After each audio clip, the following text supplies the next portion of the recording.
We are hopeful for sure as well that players will find lots of reason to come back to this game. Here, if, for example, to make cripplingly difficult decisions such as whether Ruki's mustache suits him or not. I love it. All right. It looks fine, man. Go with it, Ruki. So he appreciates the vote of confidence there.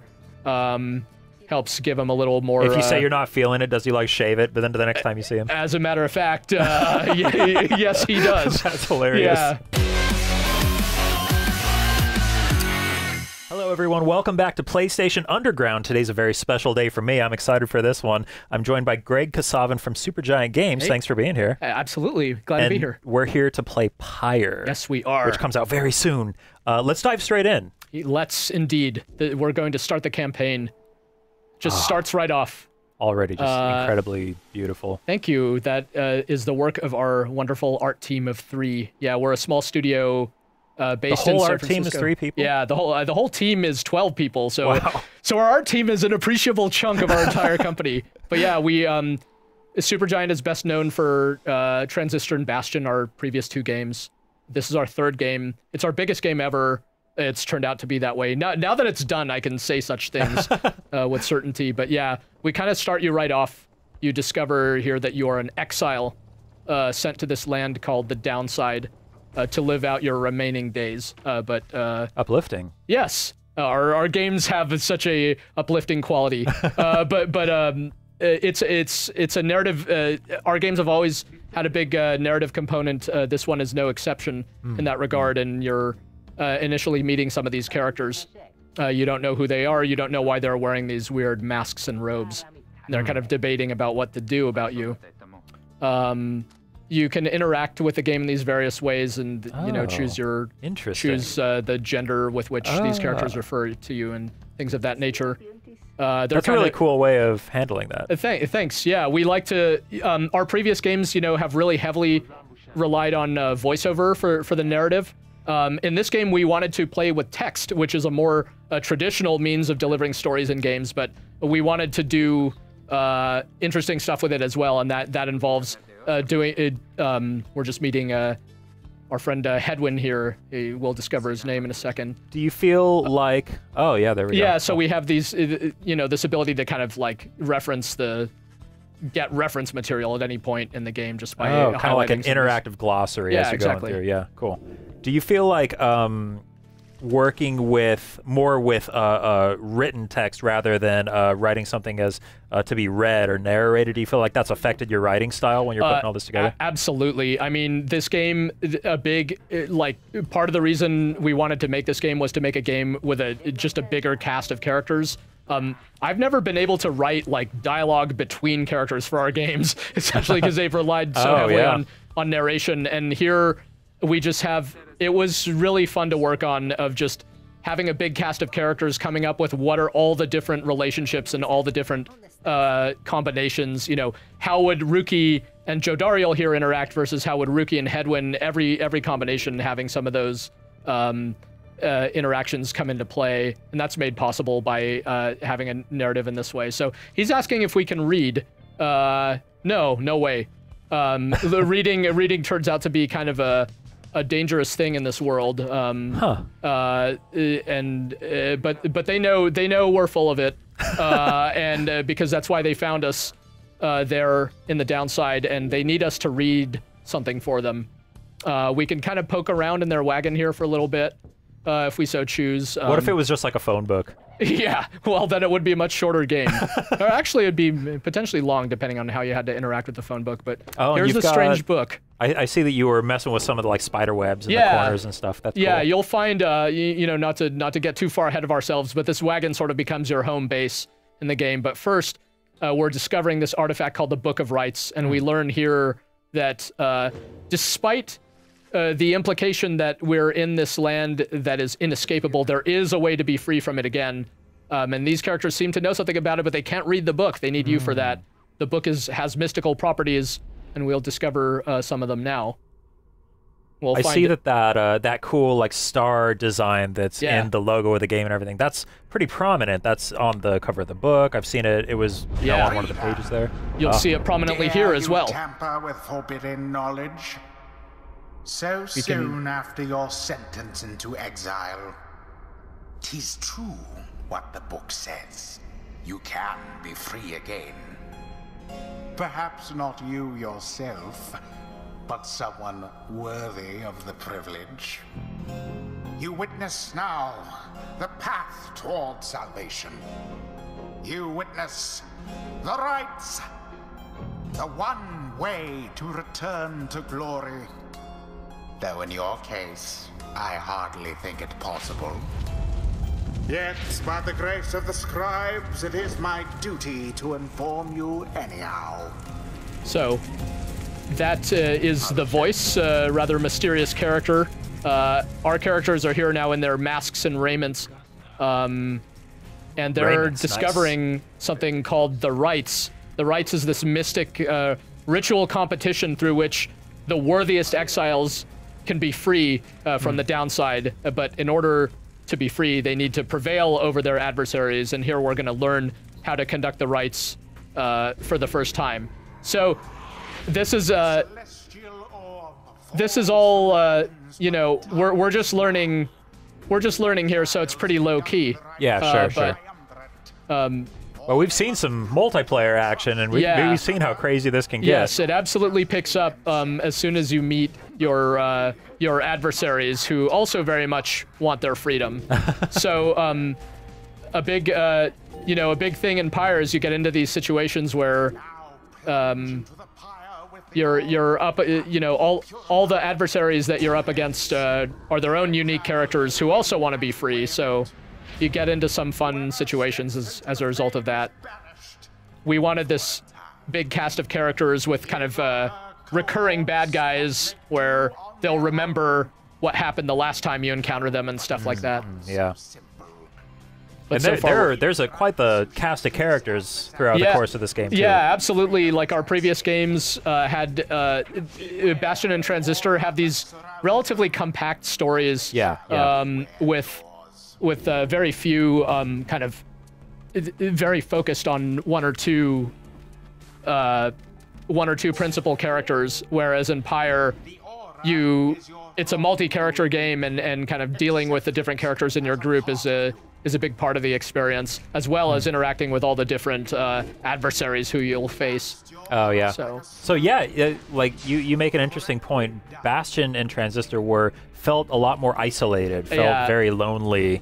But this has, like we said, a very diverse cast of characters. Has that been a challenge from a studio perspective, trying to like attack it from that angle? Yeah, it's been like a challenge for sure, just because it's resulted in a bigger game. But it's like the main reason we wanted to make this game really is just having especially coming from Transistor, where we wanted to make a game with this kind of like operatic feel to it. It's a pretty all of our games, I think, have like a mixed sort of tone to them. They have happy parts, they have sad parts, stuff in the middle.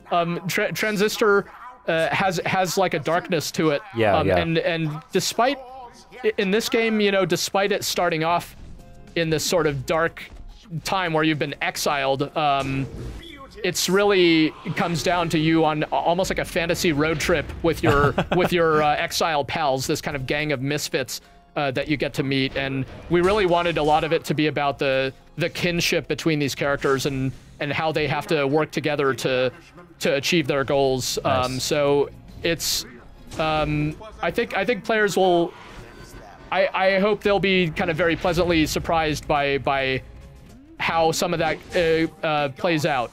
It's definitely different from our previous games, but it lends itself to, like, we wanted to put these characters in kind of close quarters together on this big journey together, where they really get to know each other quite well through the course of this experience that they have to all participate in. Yeah, that's awesome.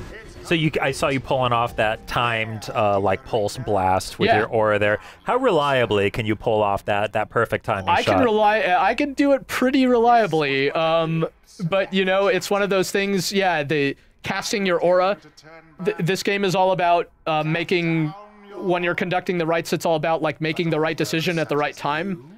Just because you could time your attacks kind of just right, it doesn't mean you're using them at the best possible time. So we think there's a lot of a big like kind of skill ceiling to this game, which is really revealed in the versus mode when you play against other players. In the campaign, the difficulty is highly flexible. You can adjust the difficulty just at any point, and then there are also systems within the campaign where you can make the game more challenging if you want it to be. And on top of that, one of the really I think really unique things about this game is that there's no game over concept in Pyre. Whether you prevail or you fail in a given one of these rites, the story moves forward. So we can, even if you get into the toughest encounter in the world, if you fail it, the story's going to keep going, and you're going to experience the consequences of that. And the game encourages players to be accepting of that, because that's part of what shapes your unique story through this game. And kind of no two players are going to have the same experience when playing this game, just based on how it all branches out and some of the decisions that come up. Does that is there the concept of like a good ending and a bad ending? It's not. Yeah. Without giving too much away, there is unending and wow. How do I even express this? No, I would not say that there's a good ending and a bad ending. It's not something where if somebody loses a match, they're going to feel like they want to go back and reload their save and try to get it. I wouldn't say they wouldn't want to do that, but it's really important to us that it feel personal. Yeah, so it's really going to be up to you how you kind of how you take some of those things. That's really what the game, the kind of experience that the game is meant to provide. So in answer to your question, you're going to get your ending. When you finish this game. It's not about like, oh, I got the bad ending or the good ending. It's the ending that's true to the experience that you had is kind of what we were hoping for. You'll see what I mean about that. I see. We're gonna watch the ending, right? Yeah. No, it's gonna take us a while to get there, so we're not gonna get there here. But here we're just being introduced to some of the overworld travel. Having experienced the rites, we're now trying to get to the first real rite before it takes place. And now we're traveling in this wagon. We're in this relatively verdant region of the downside, and we can choose kind of to side with one character or the other. Oh, and depending on which characters are in your caravan, it'll affect the things that you can do at these different places. That's right. Yeah, and they'll each have kind of a different point of view about where to go, what will happen if you take that route. I see. So we decided to side with Ruki in this case. He seems to know his way. Well, Joe Dariel over there certainly seems to know her way around as well, but Ruki insists that he has a point of contact here, is going to give him something. And I know a guy. Yeah, exactly. Ruki knows a guy. So he got us this plain parcel, surely containing things that glorious are legal. Riches. Yes. So we'll stash that away for later and make our way to this location called the Ridge of Goal, where, according to this mystical book, the rites are going to soon commence. But we'll see what that means, because what we experienced before was kind of a vision of the rites through the book, but now it's supposedly the real deal. We could just dive right into it, but before we do that, we can explore various things in our wagon. There are these things, these objects that become available. We know that, Hedwyn is off browsing the book. You can just sort of find out the status of your characters at any given time. They all have their different artifacts. You can review all the kind of RPG type stuff. You can read all about your characters, learn about their stats, and so on. There's the Book of Rites itself, which you start to decipher new chapters of it as you go through the game. That's a beautiful 3D animation, by the way, on that book. Can you do that one more time? Yes. Oh, that looks so cool.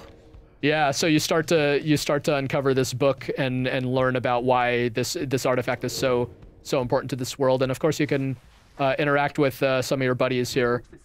They're kind of talking about the decision that you made. This incredibly tense decision of siding with Ruki over Joe Dariel, but they respond to that differently, of course. But they're good with it. They're okay with what you. They respect your decision. Yes, they exactly. Joe Dariel's not going to hold it against you that you happen to go with Ruki on that one. So now it is nightfall, and but nothing seems to be happening, and they're starting to get a little concerned. But of course, it wouldn't be much of a game if nothing happened. And soon the stars begin to align. Oh, there's that symbol. Okay. Yes. Nice.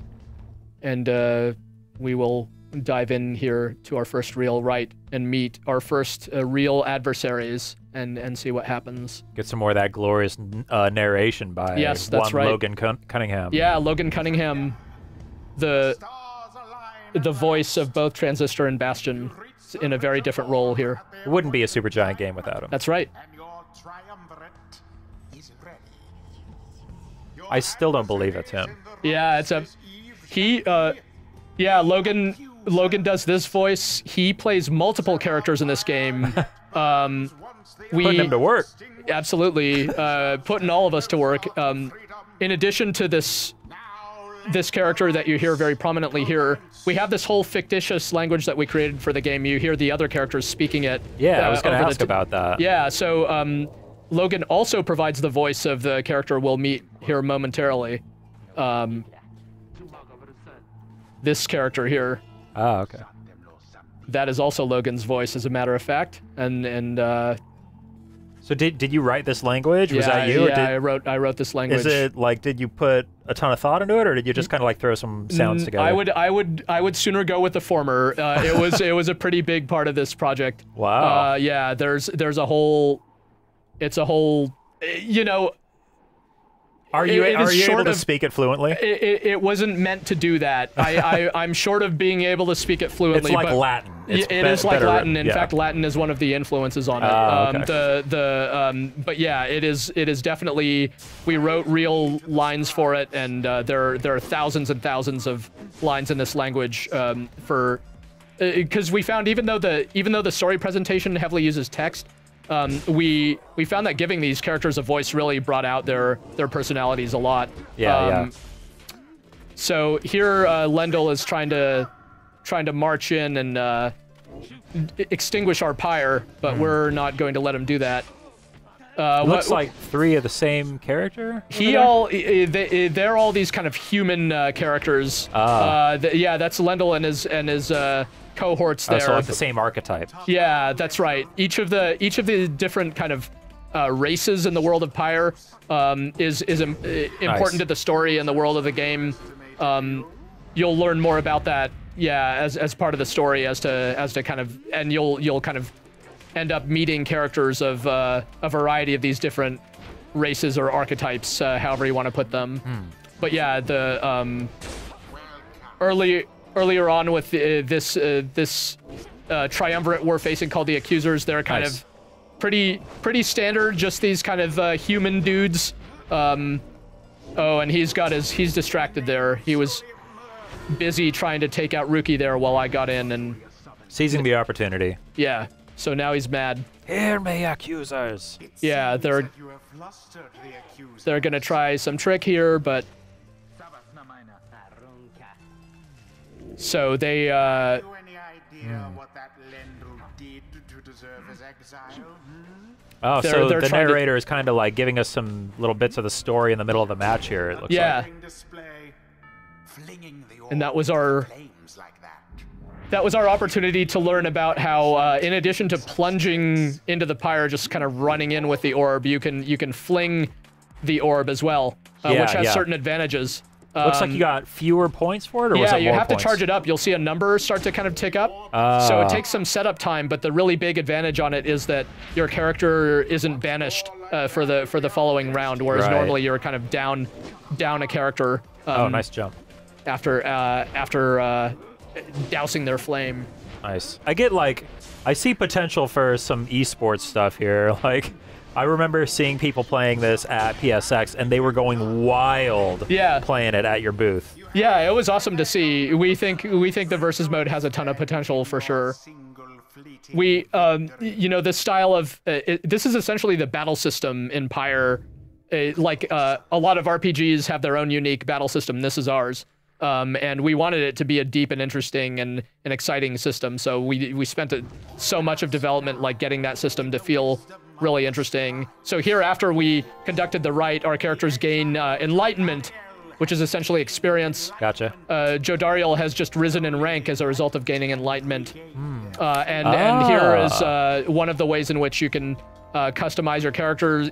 Since she's a demon, she has access to these certain masteries. So here the initial choice is she can perform her big like lunging jump twice in a row, or she can instantly regain all her stamina whenever she banishes. So you've got all these different characters, and each of them has a skill tree. Yeah, or multiple skill trees even, right? Yeah. And then in addition to that, they have their own attributes up here, hope and quickness and so on. Wow. They have what's called they can equip talismans or special items to give them additional powers as well.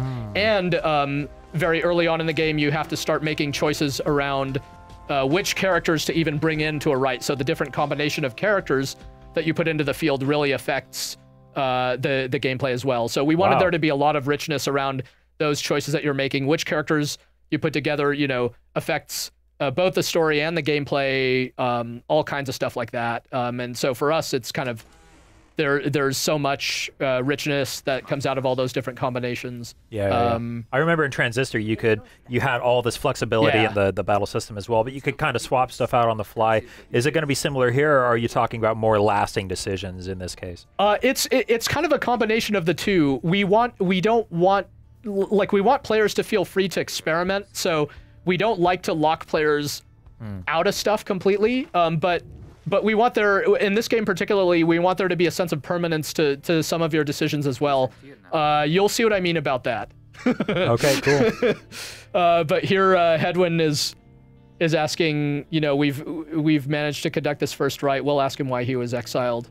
Lots of branching dialogue options and everything. Yeah, like kind of, you know, it's kind of a mix. We want this game to move quickly for a game that has, for a narrative-rich game. So you're not going to get stuck, you know, hours and hours worth of, like, if you really want to quickly get to your next right, you can do that. A lot of the narrative is like kind of optional along the way, which is a technique that we employed similarly in games like Transistor and Bastion, where we want for players to be able to get invested in the story if that's what they really care about. You have said that this is the biggest game you guys have worked on, is it? Because I will say that that's the only thing I was a little disappointed by in your previous games, is the fact that they were over so quickly. I was able to blast through them, and, you know, I played them a couple times, but, you know, it's, you know, there's a start and there's an end, and then, you know, well, okay, I want more Supergiant now. So, are we looking at a longer game than Bastion and Transistor? That I can definitely say for sure. You know, in terms of, like, total number of hours, that's always really hard for me to answer, because we do design our games to have a lot of optional content, but like it is, at this point, now that it's done, we can safely say it's substantially longer. Nice. It seems like the kind of thing you would want to replay multiple times too. That part, we are hopeful for sure as well that players will find lots of reason to come back to this game. Here, for example, to make cripplingly difficult decisions, such as whether Rookie's mustache suits him or not. So, I don't know. What do you say? What do you say about the mustache? I love it. All right. It looks fine, man. Go with it, Rookie. So he appreciates the vote of confidence there. Helps give him a little more... If you say you're not feeling it, does he, like, shave it, but then the next time you see him? As a matter of fact, yes, he does. That's hilarious. Yeah.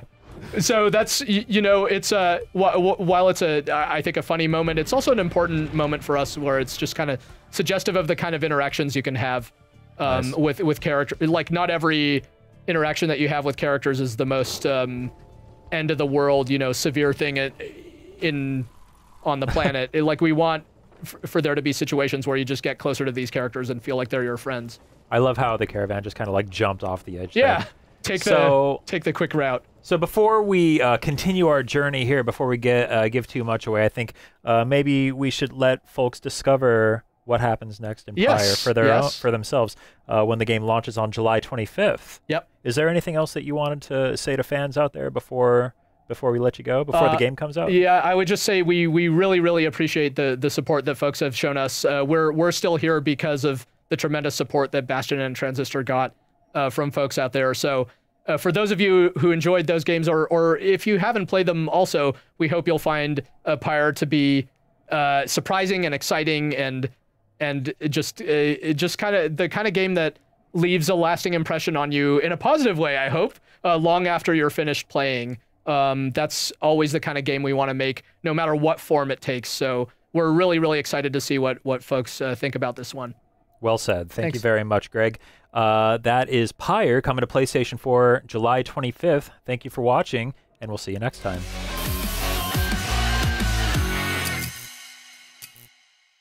PlayStation